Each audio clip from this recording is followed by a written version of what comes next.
Greetings from the Brownville Christian Church and an encouraging word. I'm Bob Chitwood, pastor of the congregation.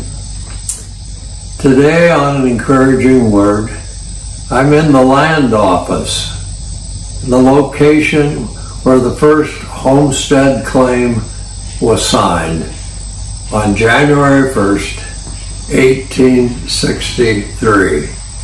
That's quite a while ago, but what a change it made in Western United States.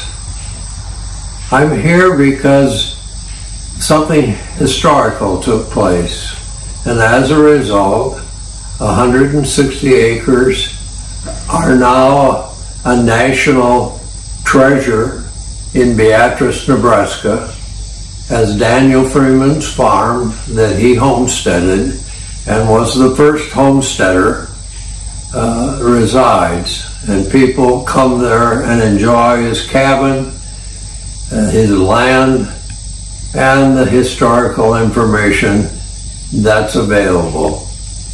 You can come to the Brownville Land Office where I'm at today, and you can see the desk that was signed, where he signed his name on that January 1st night.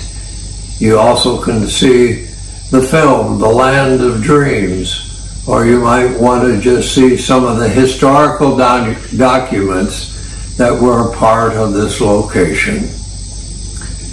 I'm going to ask you a question. Have you moved any fences lately? Our farm people, homesteaders, had a difficulty with fencing. They weren't used to having something that stopped their cattle from roaming or any of the other animals that they used in their daily routine. The land office here has a board with several different kinds of barbed wire, which early homesteaders used to protect their land.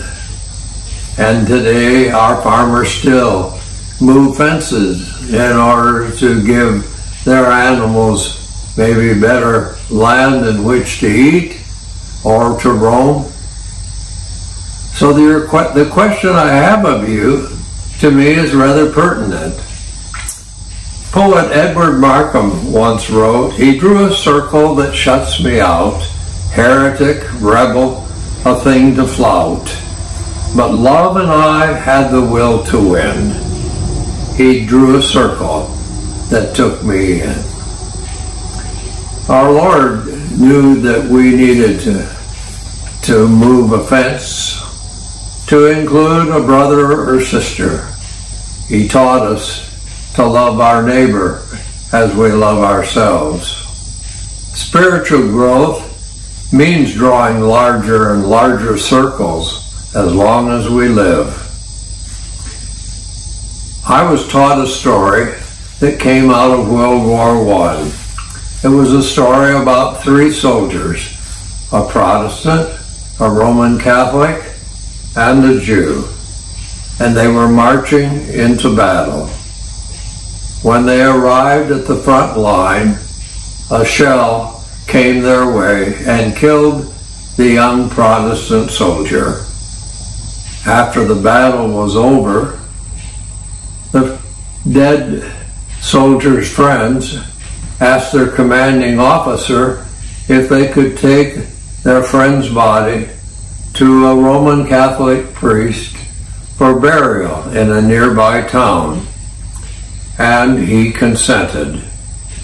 And the priest kindly consented to share words of comfort, but indicated he would not be able to bury their friend in the Catholic cemetery, as that was sacred ground for Catholic people.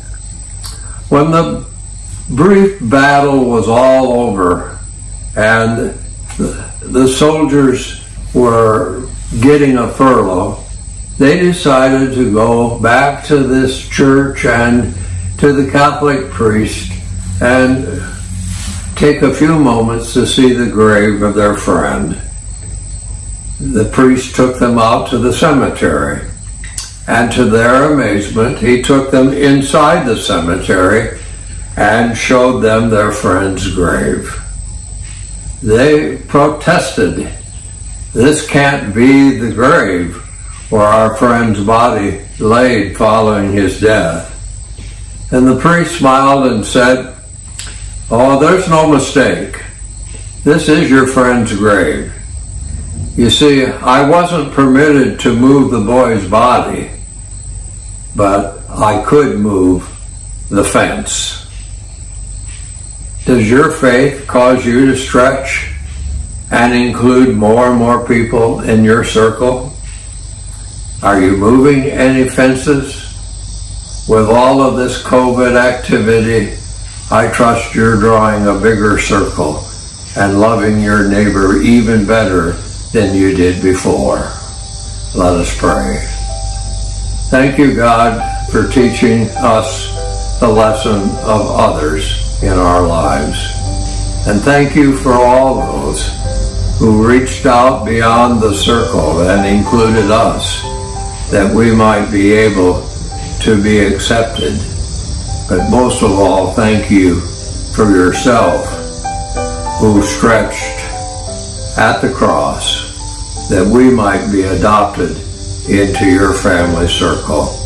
In Christ's name, amen.